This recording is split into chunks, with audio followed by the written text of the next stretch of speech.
الوزير ديال من تحتها خدام كيصايب قانون جنائي كيعطي الحق للناس انهم يفسدوا كما بغاو، وتيقول هذوك الله يسمح لهم، هذوك اللي خدامات في الفساد واللي خدامات بائعات الهواء الله يعفو عليهم، كيقول لهم اودي لا صيدتوا شي واحد وحملتوا منه راكم غادي تضمنوا واحد الاجره حتى ل 21 سنه.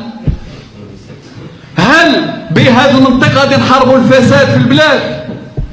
والتقارير ديال الفساد واصله للعالم، حنا وجهنا ملي كنخرجوا للعالم كنحشموا، كيقولوا لنا داك الفساد عندكم كثير وباغي يزيد يكثروا.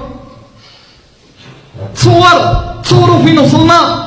وزير العدل كيقول اللي خدامات في قطاع الفساد الا حملتوا من شي واحد غادي تبقاو تخلصوا 21 سنه باجره شهريه.